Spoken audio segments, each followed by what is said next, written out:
Il n'y a rien que cet élan inachevé qui remonte du fond du silence que rien ne protège. Nous en resterons là, dans l'inachèvement où brillent les paroles effacées. Quand l'enchantement se brise en orage tout ruisselant de larmes, il n'y a plus qu'à écoper, qu'à chercher une force d'appui ou se redresser encore un peu.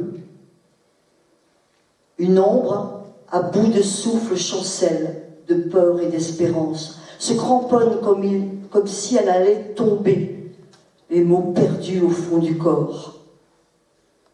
Nos clartés comme nos ombres ameutent le souffle. L'inouï des nuits traversées dans les paumes, je prends le vide à témoin. Quelques paroles sauveront peut-être encore quelque chose qui bruit, comme la vie qui creuse lentement, quelque chose qui bruit, qu'on n'entend pas. Et un poème que j'ai dédié à Gilles Baudry, qui est poète et publié par les éditions Boucherie, et moine à l'abbaye de Landévennec. Quand une frontière impalpable d'ombre et d'opacité éclaire le ciel alentour, le monde frémit d'une joie ancienne, comme une feuille fragile qui attend la tendresse du regain dans le repli des fougères.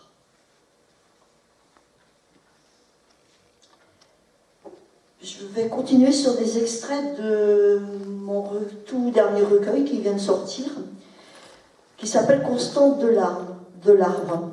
C'est une anthologie, en fait, où j'ai réuni des textes que j'avais écrits sur l'arbre, un peu dispersés dans d'autres ouvrages, et j'ai ajouté un bonus d'inédit.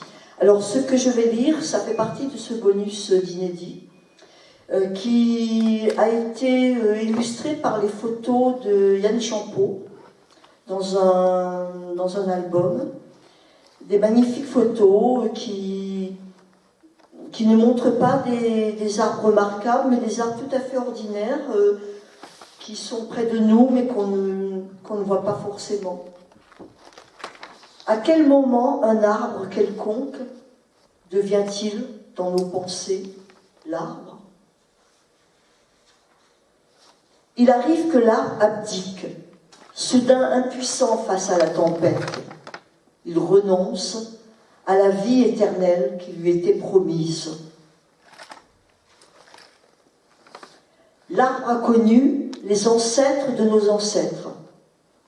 Son tronc a consolé leurs peines, abrité leur colère, partagé leur joie.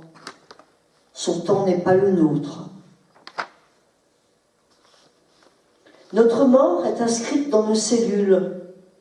Celle de l'arbre est régie par des phénomènes externes à sa structure. Sans sécheresse, sans ouragan, sans maladie, ni exploitation, l'arbre serait éternel. Son temps illimité dépasse l'horizon du nôtre.